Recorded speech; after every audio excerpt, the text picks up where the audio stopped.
Good morning, good afternoon, good evening, wherever you are. I am Simply OLA. Are you looking for an activity to occupy your children this weekend? If you are, well, I've got an activity for us. If you haven't done it already, it's called Paper Chains Hungry Caterpillars. It is making a hungry caterpillar out of paper chains, just as we've got it here. Hungry caterpillars. So come with me, let's explore the activity if you haven't. This activity cuts across all ages. The babies, the 0 to 2s, the toddlers, the 2 to 3s, and the 3 to 5s. So all we need is paper, we need a pen, scissors. So what will we do? We'll have to get a paper, cut the paper, turn them into chains, just as it is here. The babies could always try and paint using their hands. They could do hand printing, just as it is. This is how you're learning to adapt the activity to children's ages. They could use the tools. A roller, if you've got a roller, they could use the roller. If you haven't got a roller, you could use a brush as well. Some can do some painting, use the roller, use the brush. And once this is dry, you can cut them out. And if you don't want to use a painted paper, you could always use a colored paper, green colored paper, for the body of the caterpillar. And then you cut them into strips like this.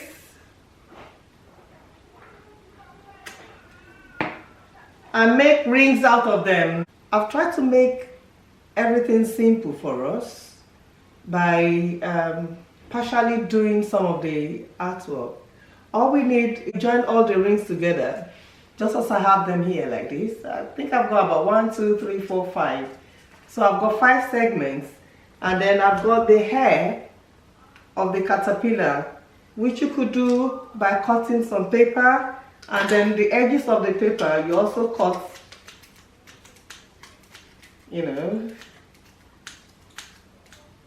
in such a manner, and then you join them together, you attach them to the segments. So once they are attached to the segments, so this is the hair of the caterpillar. I think the older children should be able to do this.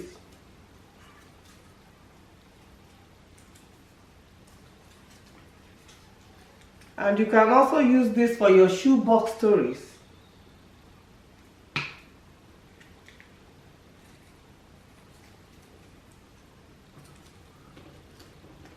So if you are reading The Hungry Caterpillar to the children, for example, you've created one of the items that is supposed to go in the shoebox story, which is the caterpillar itself.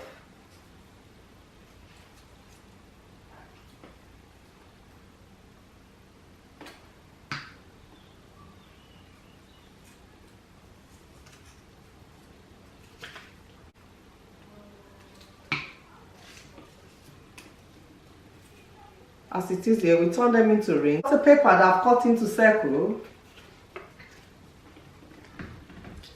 because I used paint, and in order not to waste my time, there we go. I've just tried to make a face for the caterpillar by thumb printing in this manner. I'm making the nose and the mouth for the caterpillar. This is dry enough for me to be able to stick onto the body of the caterpillar. Oh, it's not dry enough, but it's okay.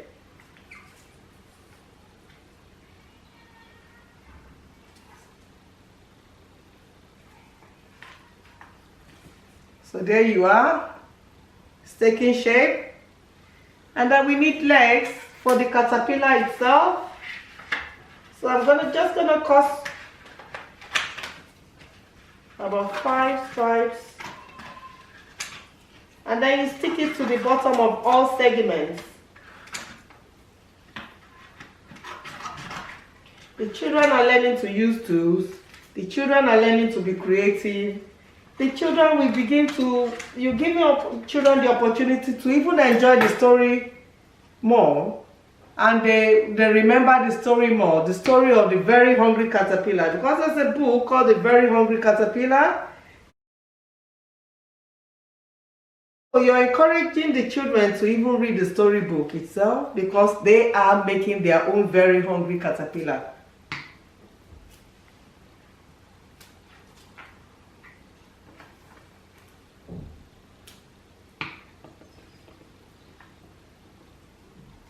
There you are, the very hungry caterpillar.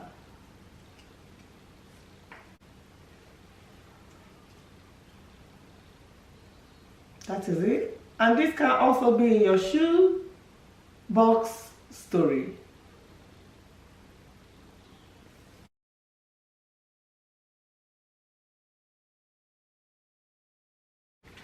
And that's an already made leaf that I've made.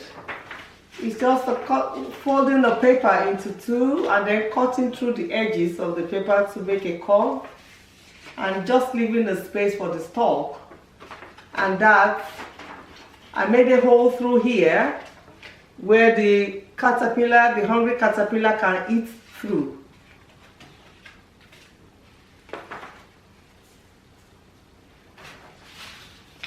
And you can also create veins for your leaf, just like this, and just in the middle, yeah.